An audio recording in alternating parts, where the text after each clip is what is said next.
بسم الله الرحمن الرحيم الحمد لله رب العالمين والصلاة والسلام على سيد الأنبياء والمرسلين محمد وآله وصحبه أجمعين أما بعد وعن أنس رضي الله عنه قال رأى النبي صلى الله عليه وسلم عبد الرحمن بن عوف وعليه ردع زعفران فقال النبي صلى الله عليه وسلم ما هي؟ قال تزوجت امرأة وقال النبي صلى الله عليه وسلم ما أصدقتها قال نواة من ذهب وقال النبي صلى الله عليه وسلم أولم ولو بشاة متفق عليه أو كما قال عليه الصلاة والتسليم وقال النبي صلى الله عليه وسلم النكاح من سنتي وقال فمن رغب عن سنتي فليس مني أو كما قال عليه الصلاة والتسليم. عزیز بزرگوں،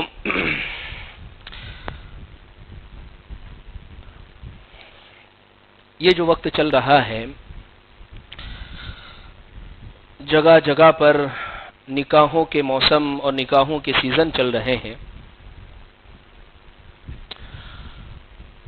شاید ہی کوئی دن خالی ہے کہ جس میں کسی جگہ نکاح نہ ہوتا ہو. ہالز بک ہے، بہت ساری ایسی جگہیں جو مہمانوں کے کھلانے کے انتظام کے لیے طے کی جاتی ہے وہ ساری بکس ہے. مطلب یہ ہے کہ نکاح کا گویا یہ زمانہ چل رہا ہے.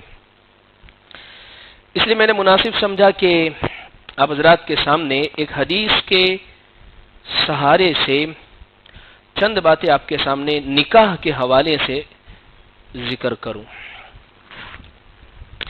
ایک حدیث میں نے پڑھی ہے، دوسری جو حدیث میں نے پڑھی ہے اس حدیث کا پہلے ہم مطلب سمجھے. حضور نے فرمایا، اور انویٹیشن کارڈ کے اوپر، کنگوتری کے اوپر اتنے بڑے اکثر سے ہم لکھواتے ہیں، بہت بڑے رائٹنگ کے ساتھ، اور ہماری کنگوتری اور انویٹیشن کارڈ کی شروعاتی اس سے ہوتی ہے النکاح من سنتی. حضور نے فرمایا کہ نکاح یہ میری سنت ہے. پیارے آقا صلی اللہ علیہ وسلم نے کیا فرمایا کہ نکاح یہ میری سنت ہے. کیا مطلب اس حدیث کے اس چھوٹے سے ٹکڑے کا، اس حدیث کے ایک چھوٹے سے مطلب کا؟ عزیز بزرگوں، کیا ہمیں معلوم نہیں ہے کہ پیارے آقا صلی اللہ علیہ وسلم کی سنت ہے نکاح؟ معلوم ہے ہم سب کو، جانتے ہیں ہم سب. اچھا، جب یہ بات حضور نے ارشاد فرمائی، اس سے پہلے کیا حضور کے نکاح نہیں ہوئے تھے؟ ہوئے تھے. اور حضور کا کوئی عمل کر لینا وہ امت کے لیے سنت ہو جاتا ہے.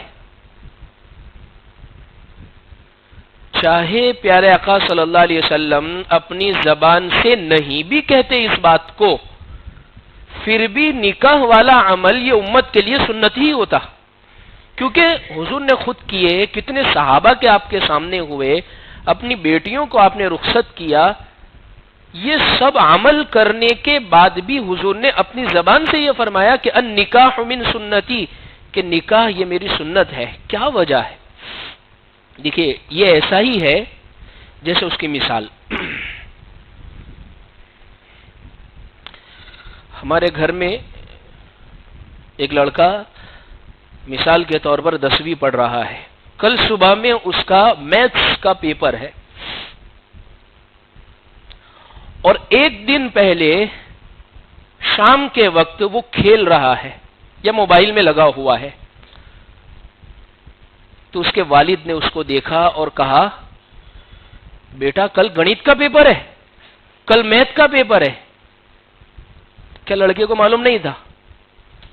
لڑکے کو نہیں پتا تھا کہ کل اس کا میتھس کا پیپر ہے، کل اس کا گنت کا ایگزام ہے؟ نہیں معلوم تھا. معلوم تھا، لیکن والد اس کو خبر نہیں دینا چاہتے، بتلانا نہیں چاہتے، اس کے اندر فکر پیدا کرنا چاہ رہے ہیں.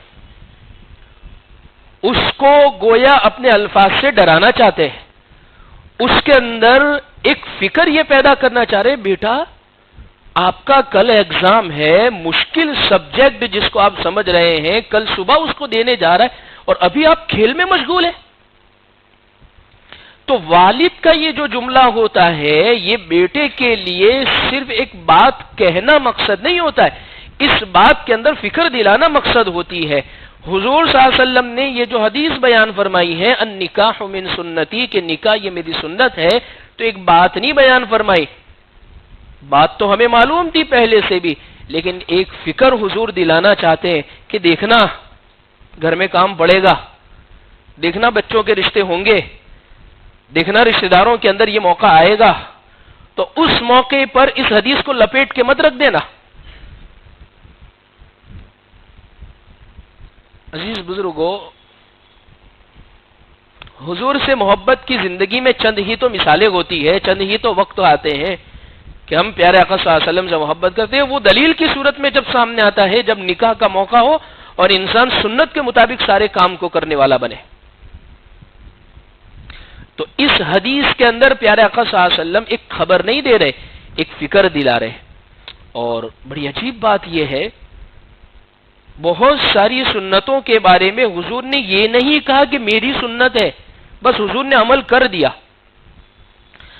جیسے کھانے کی سنتیں ہم کہتے ہیں کہ بھئی سیدھے ہاتھ سے کھانا، اور اسی طریقے سے اپنے سامنے سے کھانا، بیٹھنے کے طریقے، مسجد میں داخل ہونے کے آداب، تو یہ صحابہ نے نبی کو ایسا کرتے ہوئے دیکھا اور امت کو بتایا کہ یہ نبی کی سنت ہے، کیونکہ نبی صلی اللہ علیہ وسلم نے اس طریقے پر اس عمل کو کیا ہے۔ لیکن اس عمل کو کرنے کے بعد بہت ساری جگہوں پر حضور نے یہ نہیں فرمایا کہ یہ میری سنت ہے، یہ بھی میری سنت ہے، لیکن نکاح کے موقع پر خاص طور پر تاکید میں فرمایا کہ یہ میری سنت ہے۔ عام طور پر یہ ہوتا ہے، ایک شاعر ظفر، بہت بڑے شاعر گزرے ہیں، انہوں نے اپنے شعر میں ایک بات بڑی پیاری کہی ہے کہ ظفر آدمی نہ اس کو جانیے گا جس کو تیش میں نہ یاد خدا رہی، نہ تیش میں نہ اس کو یاد خدا رہی، نہ تیش میں خوف خدا رہا، نہ تیش میں یاد خدا رہی۔ جب غصے میں تھا تو اللہ کا ڈر اس کے دل میں سے نکل گیا، اور جب عیش کا موقع تھا تو وہ اللہ کو بھول گیا۔ اس لیے میں ایک جملہ بار بار کہتا ہوں، نکاح کا دن ایک ایسا دن ہوتا ہے، اس دن کی تیاری ہم 1 سال پہلے سے کرتے ہیں، کوئی مبالغہ نہیں ہے اس میں، سب کو پتا ہے تیاری کا مطلب کھانا کہاں کھلانا ہے، تو وہ ہال 1 سال پہلے بک کروا لیتے ہیں کہ کوئی دوسرا نہ لے لے۔ جیسے جیسے دن نزدیک آتے ہیں، 5-6 مہینے باقی ہے، جو بھی ملے السلام علیکم، دیکھنا ہو پھر گھر میں کام ہے، دیکھو پھر تم کیسا کام کرتے ہو، کیسے دوستوں کو کہہ رہا ہے، رشتہ داروں کو کہہ رہا ہے، ملنے والوں کو کہہ رہا ہے، سب سے ایک ہی بات دیکھنا ہو، دھیان رکھنا، کھڑے رہنا، کوئی بوم نہیں پڑ جاوے، کہتے ہیں نا ہم، بوم نہیں پڑ جاوے۔ حالانکہ اب تو اتنی آسانی ہو گئی ہے، سہولت ہو گئی ہے، بہت سارے شادیوں میں ہیڈ ایک جو ہے بہت سارے ختم ہو گئے کہ کھانے آنا ہے ہال میں، سارے کے سارے برتن وہاں کے ہوں گے، چیزیں وہاں کی ہوگی، لائٹس وغیرہ کی وہاں کی ہوگی، پنکھے وہاں کے ہوں گے، سب کے سب وہیں پر چیزیں ہوں گی۔ پہلے کیا ہوتا ہے، لوگ کھلاتے تھے محلوں کے اندر، تو اس کے لیے الگ سے پنکھوں کا انتظام، لائٹس وغیرہ کا انتظام، یہ حالانکہ اب اتنی سہولتیں ہو گئی کہ سب، اس کے باوجود یہ فکر انسان کو رہ رہی کہ دیکھنا ہو کیسا خیال کرنا۔ جس دن کے آنے سے پہلے سب سے دعا کروائی جا رہی ہے اور سب کو یوں کہا جا رہا ہے بس دعا کرنا، اللہ آسانی کے ساتھ کام پورا کر دے، اللہ عزت رکھ لے، کہتے بھی ہے اللہ عزت رکھ لے، ورنہ کھانا جب کم پڑتا ہے تو انسان کی پوری کرائی محنت کے اوپر پانی پھر جاتا ہے، وہ پریشان ہو جاتا ہے۔ بس اس کو یہی فکر کہ سارے خوش ہو جاوے، کھانے میں اللہ لذت اور سواد دے دے، اور کھانا کم نہیں پڑنا چاہیے، ایسا ہوتا ہے۔ لیکن میں ایک جملہ کہتا ہوں، جس دن کے لیے سب سے دعائیں کرواتے ہیں، اللہ کی نافرمانی بھی اسی دن سب سے زیادہ کرتے ہیں۔ یہ کڑوی حقیقت ہے مگر بات سچی ہے، کوئی دورائی اور مبالغہ اس میں نہیں ہے۔ خیر، پہلی ایک حدیث جو میں نے پڑھی ہے اس کا میں نے مطلب آپ کو سمجھایا کہ ان نکاح من سنتی کا کیا مطلب۔ ایک حدیث میں نے حضرت عبد الرحمن بن عوف رضی اللہ عنہ کی پڑھی ہے. پہلے حضرت عبد الرحمن بن عوف کا بیک گراؤنڈ دیکھ لو ذرا. کون ہے عبد الرحمن بن عوف؟ حضرت عبد الرحمن بن عوف رضی اللہ عنہ یہ وہ صحابی ہے جو مدینہ کے مالدار صحابہ، ملٹی ملینر صحابہ میں ہے. ان کا ترکہ، ان کی وراثت جب تقسیم کی گئی، بھئی ہماری وراثت ہے، تقسیم ہوتی ہے 5 لاکھ 10 لاکھ 50 اس کو دے دو، 50 لاکھ اس کو دے دو، یہ بنگلہ اس کو دے دو، یہ کارخانہ اس کو دے دو، یہ دکان اس کو دے دو، یہ 25,000. اتنی سونے کی کچھ چیزیں نکل گئی، 5 تولہ 10 تولہ 100 تولہ زیادہ سے زیادہ. وہاں تولے پر سونا نہیں نکلا تھا، وہاں ٹنوں پر سونے نکلے تھے. حضرت الرحمن بن عوف کا مال اتنا تھا، ٹنوں پر، اور ٹنوں پر سونے نکلے. اب اس کو بانٹنا ہے سب میں، تو کہا آری منگواؤ. آری لکڑا کاٹنے کی جو ہماری استعمال ہے، اس سے سونے کاٹے گئے، کئی ٹوٹ گئی، چلو ان کو سائیڈ میں رکھو، نوی منگواؤ، پھر کاٹو. پھر یہ تھے حضرت عبد الرحمن بن عوف کہ آج کل کہا جاتا ہے کہ دنیا کا یہ ٹاپ مالدار ہے، کہ فرسٹ نمبر پر یہ آتا ہے اور سیکنڈ نمبر پر یہ آتا ہے، فلاں اتنے نمبر پر یہ آتا ہے. ایسے سارے مالدار حضرت عبد الرحمن بن عوف کی جیب میں آ جاوے، ایسے مالدار ترین صحابی ہے. اب ان کی یہ حدیث ہے، ذرا آپ سمجھیے. حضرت انس بن مالک رضی اللہ عنہ اس حدیث کے راوی ہے، یہ فرماتے ہیں کہ رأى النبی صلی اللہ علیہ وسلم عبد الرحمن بن عوف وعلیہ زعفران. حدیث کو اور کھولو، پہلے اس کا ترجمہ پھر میں اس کی وضاحت کروں. ایک دن اللہ کے نبی صلی اللہ علیہ وسلم نے حضرت عبد الرحمن بن عوف کو دیکھا. حضور نے عبد الرحمن بن عوف رضی اللہ عنہ کو دیکھا اور ان پر زعفران کا رنگ لگا ہوا تھا ان کے کپڑے پر. حضور نے پوچھا مہیم یہ کیا ہے؟ تو حضرت عبد الرحمن بن عوف نے فرمایا کہ تزوجت یا رسول اللہ، کہ حضور نکاح ہو گیا ہے، شادی ہو گئی ہے. اتنے مالدار صحابی اور حضور کو بلایا بھی نہیں نکاح میں. حضور کے پیچھے روزانہ نماز پڑھ رہے ہیں، حضور کی ہر بات پہ عمل کرنے والے ہیں، حضور کے ہر اشارے پر قربان ہو جانے والے ہیں، حضور کی بات کو سروں پر رکھنے والے ہیں، اور حضور کو نہیں بلایا عبد الرحمن بن عوف رضی اللہ عنہ نے نکاح کے اندر. اور حضور نے پوچھا تو بتایا کہ نکاح ہو گیا ہے. حضور کو برا بھی نہیں لگا اور حضور نے یہ بھی نہیں کہا کہ آپ نے بلایا نہیں. اس لیے کہ صحابہ کے یہاں پر دین کا جو معیار تھا، انہوں نے اپنے دین کے معیار کو بالکل توازن کے ساتھ، بالکل اعتدال کے ساتھ باقی رکھا تھا. جو چیز سنت ہے تو اس کو سنت کے مطابق ہی پوری کر دی جاوے. حضرت عبد الرحمن بن عوف رضی اللہ عنہ کو نکاح کے لیے مناسب جوڑا مل گیا، آپ نے نکاح کر لیا گھر میں کسی جگہ کے اوپر. اور حضور کو جب فجر میں پتا چلا، نہ حضور ناراض ہوئے، نہ عبد الرحمن بن عوف کے دل میں یہ بات پیدا نہیں ہوئی کہ میں نے نہیں بلایا فلاں کو تو کہیں وہ ناراض تو نہیں ہو جائیں گے. آج ہمارے یہاں پر دور کے یوں سمجھ لیجئے پھوپھی کی بہن کی لڑکی کی بیٹی کو نہیں بلایا ہو تو پورا خاندان نہیں آتا ہے، اور بھول گئے ہو یا ضروری نہیں سمجھا ہو یا اتنا لمبا نہیں پھیلایا ہو تو اس کی وجہ سے پورا کی پوری وہ فیملی ناراض کہ آپ نے فلاں کو دعوت نہیں دی، لہذا ہم بھی آپ کا بائیکاٹ کرتے ہیں، ہم بھی نہیں آتے. اس لیے نکاح جو ہے آج کل جو ہمارے یہاں بنتے جا رہا ہے، نکاح کے لیے حضور صلی اللہ علیہ وسلم نے ولیمے کے لیے دعوت کو سنت قرار دیا. سنت کا مطلب دعوت ملی چلے جائے، نہ ملی تو کوئی غم منانے کی ضرورت نہیں ہے، کوئی فکر کرنے کی ضرورت نہیں. لیکن ہم نے کیا بنا لیا، بھائی وہ سب لسٹ نکالو جن کے یہاں ہم کھا کے آئے، پھر وہ لسٹ نکالے گا جن کے یہاں وہ کھا کر آیا ہے. یعنی ٹیٹ فار ٹیٹ، جیسا آپ نے کیا، مطلب یعنی آپ نے ہمیں بلایا تو ہم آپ کو بلائیں گے، آپ نے نہیں بلایا ہوگا تو ہم بھی آپ کو چھانٹ دیں گے اور کاٹ دیں گے، چاہے آپ کتنے ہی نزدیک کے کیوں نہ ہو. یہ معیار بن گیا ہے. دعوت بطور دعوت مقصد نہیں رہ گئی ہے، دعوت بطور اب ایک ریاکاری دکھلاوا اور صرف یہ ہے کہ ادلا بدلی کی دعوت ہو گئی ہے. صرف اس کو یوں کہہ سکتے ادلا بدلی کی دعوت. بھئی دعوت تو کس کو کہتے ہیں؟ دعوت کہتے ہیں کہ جب بلایا جاوے تو انسان خوشی سے آوے. دعوت کہتے ہیں کہ آپ تعلق کو دیکھ کر. اس لیے حضور نے ہر وہ جگہ جو خوشی کا موقع آیا ہے شریعت میں، ہر جگہ پر حضور نے فرمایا غریبوں کا خیال کرو. گوشت عید کے دن، بقرعید کے دن تقسیم کرنا ہے، حضور نے فرمایا 3 حصے کر لو. ایک اپنے کھانے کے لیے رکھ لو، چلا لینا 2-4 دن. رشتہ دار تمہارے ہوتے ہیں، ایک حصہ ان کو پہنچا دینا، اور ایک حصے میں غریبوں کا خیال کرنا. عید الفطر کے موقع پر کہا جب نماز پڑھنے کے لیے آؤ عید کی، اس سے پہلے صدقہ فطر نکال کے جانا ضروری ہے، واجب ہے. نماز پڑھ لی، اس کے بعد صدقہ فطر رہے گا ہی نہیں، وہ نفلی، وہ ایسا ہی صدقہ بن جائے گا. اب آپ کا جو اہمیت نماز سے پہلے تھی وہ اہمیت کیوں؟ وجہ یہ ہے جب عید کی خوشیاں تم نماز کے بعد مناؤ گے، گلے ملو گے، رشتہ داروں کے یہاں جاؤ گے، سیویاں کھاؤ گے، اس خوشی کے اندر تمہارا رشتہ دار، تمہارا غریب، تمہارے محلے والا وہ بھی شریک ہونا چاہیے. اس لیے پہلے سے اس کا انتظام کر لو. اس لیے علماء نے لکھا ہے بالکل فجر کی نماز کے بعد یا عید کی نماز سے پہلے مت نکالو، 2-4 دن پہلے بھی دے دو تاکہ اس کو اپنے گھر کے انتظام کرنا ہو. تو ایسے ہی ولیمے کے موقع پر حضور نے فرمایا بدترین ولیمہ وہ ہے جس میں صرف مالداروں کو بلایا جاوے، غریبوں کو نہ بلایا جائے. وہ بدترین ولیمہ حضور نے فرمایا چہرے دیکھ کر بلائے جائے.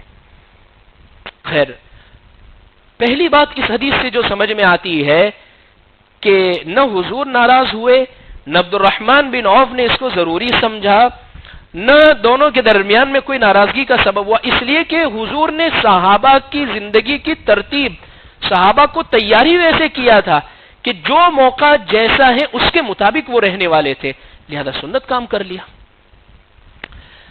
پہلی بات تو اس حدیث میں یہ سمجھ میں. دوسری بات اس حدیث میں سمجھنے کے لائق یہ ہے کہ حضور کو کب پتا چلا نکاح ہو گیا ہے، حضور نے کب دیکھا ان کے کپڑے پر رنگ لگا ہوا ہے، یہ کب پتا چلا؟ عبد الرحمن بن عوف کا رات میں نکاح ہوا تھا، رخصتی ہوئی تھی، اور فجر میں حضور کے پیچھے کھڑے ہیں. دولہا فجر میں امام کے پیچھے نماز پڑھ رہا ہے.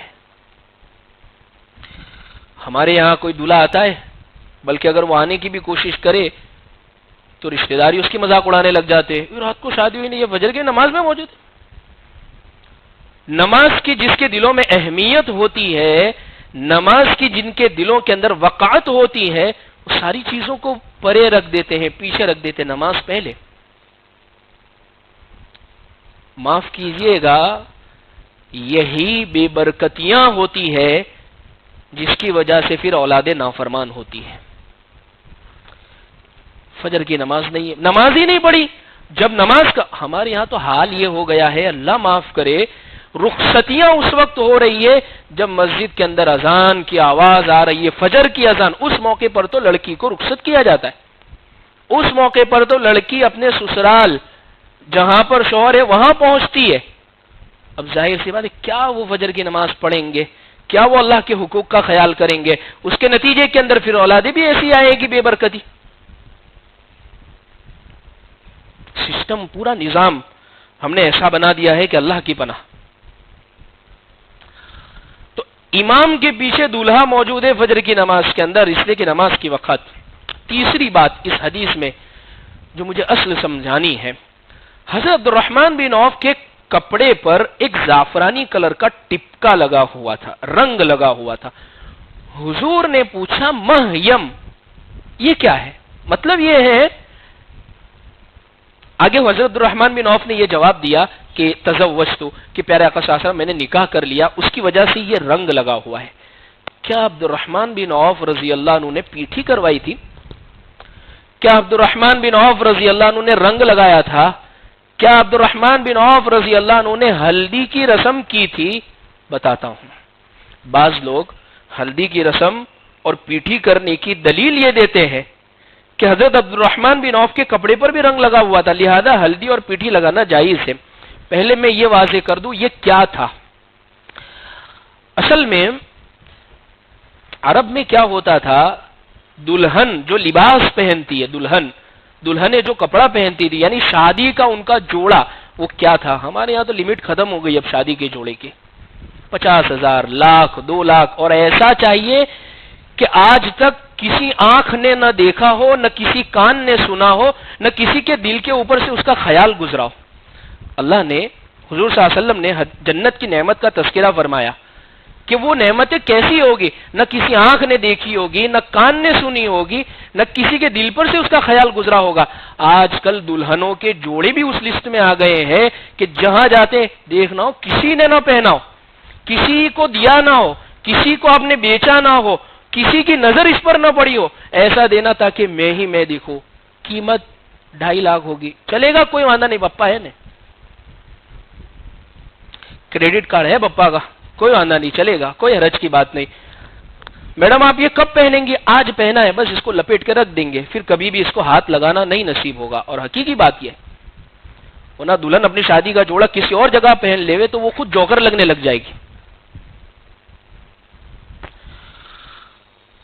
تو حضرت عبد الرحمن بن عوف رضی اللہ عنہ کے رنگ جو یہ لگا ہوا تھا، اس کی وجہ کیا تھی کہ مدینہ میں عورتیں جب تیار ہوتی تھی شادی کے لیے تو وہ ان کا دلہن کلیکشن کیا ہوتا تھا، دلہن کا جوڑا کیا ہوتا تھا، گھر میں جو کپڑا ہوتا تھا، کوئی بھی جتنے بھی کپڑے وہ پہنتے اس میں سے جو سب سے اچھا ہوتا تھا اس کو وہ لیتے تھے اور ایک کچے کلر کے اندر ڈبا دیتے تھے، اور وہ کلر جو ہوتا وہ زعفرانی کلر کا ہوتا تھا، رنگ کا، اس کو ڈبویا، اس کو نکال کر اس کو سکھا دیتے تھے، اور وہ کلر ہوتا تھا کچا، اور وہ دلہن لباس پہن لیا کرتی تھی۔ وہ تھا بس دلہن کلیکشن، یہ تھا ان کا۔ وہ رنگ حضرت عبد الرحمن بن عوف کے کپڑے میں لگا تھا۔ عبد الرحمن بن عوف رضی اللہ عنہ نے کوئی ہلدی کی رسم نہیں کی تھی، کوئی پیٹھی نہیں لگائی تھی، کوئی رنگ نہیں کیا تھا، کوئی مایوں نہیں بٹھایا تھا، وہ رنگ دراصل لگا ہوا تھا۔ اب بعض لوگ اس سے دلیلیں پکڑتے ہیں کہ یہ، اب ایک بات میں ذکر کروں، آج کل ہلدی کی رسم نے جو ہمارے سماج اور معاشرے کے اندر جو زور پکڑا ہے، ایک بات میں دل کے دکھ اور درد کے ساتھ ذکر کروں،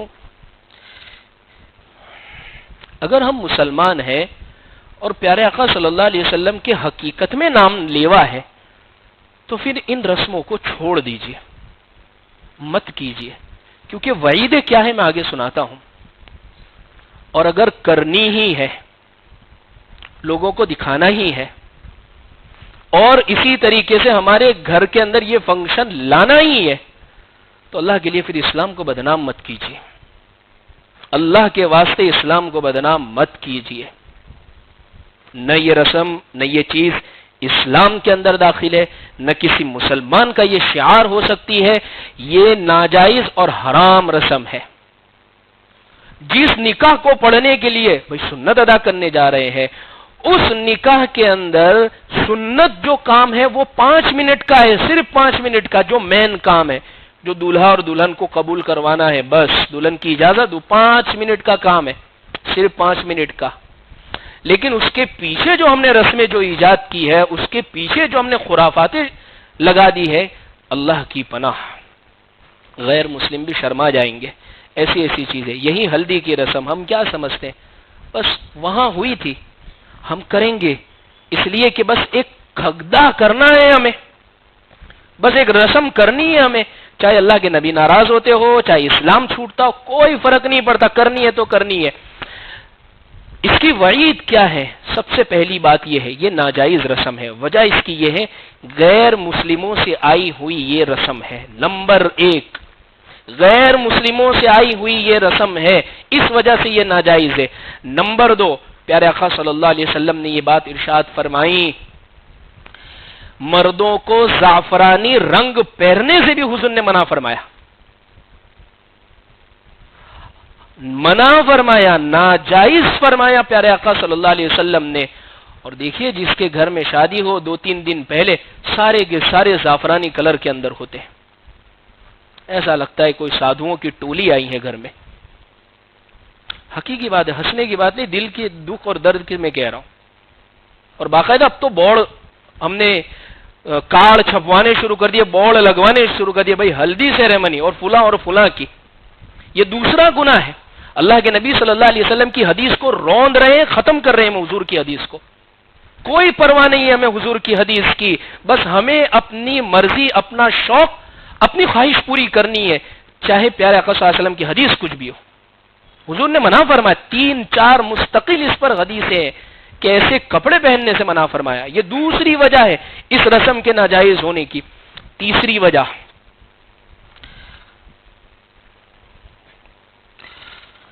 ناجائز اختلاط، مردوں اور عورتوں کا مکس جو گیدرنگ اس میں ہوتا ہے. لڑکا بیٹھا ہے، اسٹیج اس کے لیے لگایا پورے پیلے رنگ کا، اور پھر اس کی بہن بھی آ رہی ہے، کزینس بھی آ رہی ہے، چاچیاں بھی آ رہی ہے، پھوپھیاں بھی آ رہی ہے، مامیاں بھی آ رہی ہے، خالائیں بھی آ رہی ہے، دور کی بہنیں بھی آ رہی ہے، سگے والی بھی آ رہی ہے، اور سب اس کو گال پہ لگا رہی ہے. یہ حرکتیں ہو رہی ہے، یہ تمام چیزیں ہو رہی ہے. ایک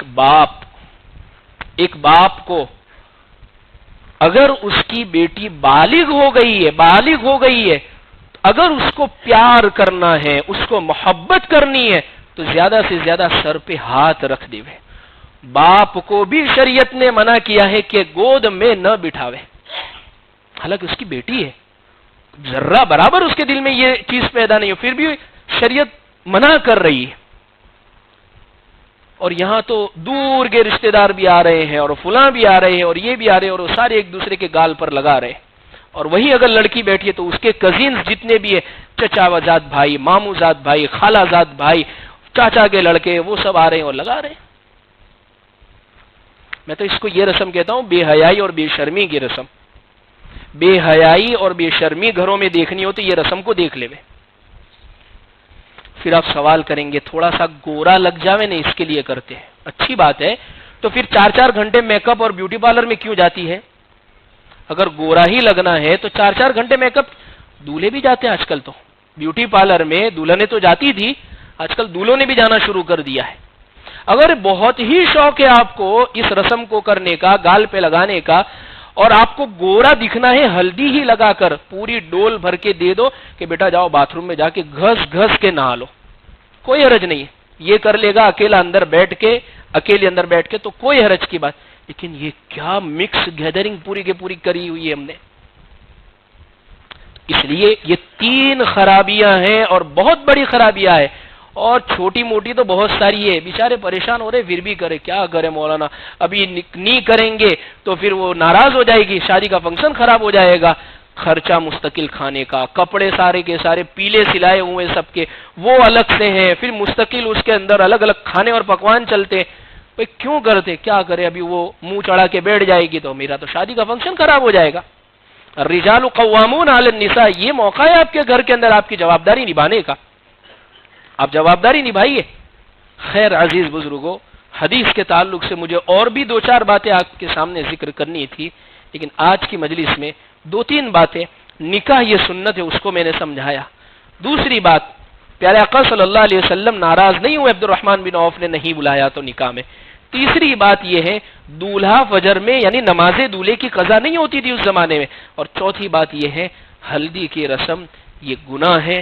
اللہ سے ہم دعا کرتے ہیں کہ یہ اتنا پیارا کام، نکاح والا سنت والا کام کرتے جا رہے، تو اس میں کیوں ہم کوئی غیر شرعی رسم داخل کریں. اللہ ہم سب کو صحیح معنی میں عمل کی توفیق عطا فرمائے. وآخر دعوانا الحمدللہ رب العالمین.